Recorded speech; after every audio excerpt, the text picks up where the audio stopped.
সকল মানুষকেই ভোগ করতে হবে। মরণ যেমন মানুষের জন্য নিশ্চিত, তেমনি মৃত্যু যন্ত্রণাও নিশ্চিত। আল্লাহ তাআলা বলেন, মৃত্যু যন্ত্রণা অবশ্যই আসবে, এই মৃত্যুর ব্যাপারে তুমি টালবাহানা করতে।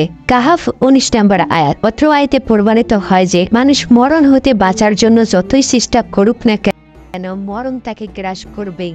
আল্লাহ তাআলা অন্যত্রে বলেন, ওই দিন আপনি দেখবেন যখন জালেমরা মৃত্যু যন্ত্রণায় থাকে এবং ফেরেশতারা স্বীয় হাত প্রসারিত করে বলবে, তোমরা তোমাদের আত্মা বের করো, আজ তোমাদেরকে অবমাননাকর শাস্তি দেওয়া হবে, কারণ তোমরা আল্লাহর প্রতি মিথ্যা কথা বলতে।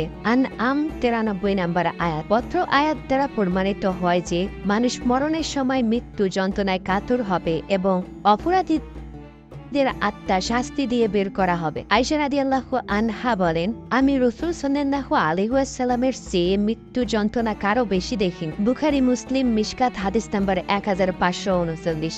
আয়েশা রাদিয়াল্লাহু আনহা বলেন, আমার বুক ও চিবুকের মধ্যস্থলে মাথা রেখে রাসূল সাল্লাল্লাহু আলাইহি ওয়াসাল্লাম ইন্তিকাল করেছেন। আমি রাসূল সাল্লাল্লাহু আলাইহি ওয়াসাল্লামের মৃত্যুর পর আর কারো মৃত্যু কষ্ট খারাপ মনে করি না। বুখারী মিশকাত হাদিস নাম্বার 1454। হাদিসের মর্ম, আয়েশা রাদিয়াল্লাহু আনহা বলেন, আমি রাসূল সাল্লাল্লাহু আলাইহি ওয়াসাল্লামের মৃত্যু যন্ত্রণা দেখেছি, তারপর আর মৃত্যু যন্ত্রণাকে খারাপ মনে করি না। কারণ সর্বশ্রেষ্ঠ ব্যক্তি যখন মৃত্যু যন্ত্রণা থেকে রেহাই পায়নি, তখন কোনো মানুষ মৃত্যু যন্ত্রণা হতে রক্ষা পাবে না। তাই কারো মৃত্যু যন্ত্রণা দেখে খারাপ মনে করা ঠিক নয়। আয়েশা রাদিয়াল্লাহু আনহা বলেন, আমি রাসূল সাল্লাল্লাহু আলাইহি ওয়াসাল্লামের মৃত্যু যন্ত্রণা দেখার পর অন্য কারো মৃত্যু যন্ত্রণা সুখ কামনা করতাম না। তিরমিজি 978 নম্বর হাদিস। আয়েশা রাদিয়াল্লাহু আনহা বলেন, রাসূল সাল্লাল্লাহু আলাইহি ওয়াসাল্লামের মরণের সময় তার সামনে একটি পানির পাত্র ছিল। তিনি সেই পানির পাত্রে হাত ডুবিয়ে তা দ্বারা মুখ মুছে নিচ্ছিলেন এবং বলছিলেন, লা ইলাহা ইল্লাল্লাহ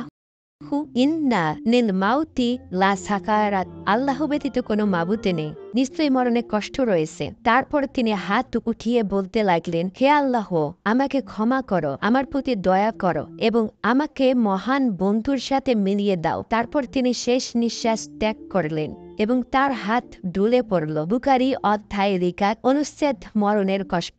উল্লেখিত হাদিস সমূহ দ্বারা প্রমাণিত হয় যে মরণের সময় শরীর উত্তপ্ত হয়ে উঠে কঠিন যন্ত্রণার মুখোমুখি হতে হয়। এমন সময় বলা ভালো, লা ইলাহা ইল্লাল্লাহু ইন্না নিল মাউতি লা সাকারাত। আল্লাহ ব্যতীত কোনো মাবুদ নেই, নিশ্চয়ই মরণে কষ্ট রয়েছে। আমাদের প্রত্যেককেই মৃত্যুবরণ করতে হবে। তাই আসুন আমরা 5 ওয়াক্ত সালাত আদায় করি এবং আল্লাহর দেখানো পথে চলি। তো এই ছিল আজকে আমাদের ভিডিও। আমাদের ভিডিওটি ভালো লেগে থাকলে অবশ্যই লাইকটি দিয়ে দেবেন এবং এর পরবর্তীতে কি বিষয়ে ভিডিও চান সেটি কমেন্ট বক্সে জানিয়ে দেবেন। তো দেখা হবে নতুন আরেকটি ভিডিওতে। সেই পর্যন্ত আল্লাহ হাফেজ।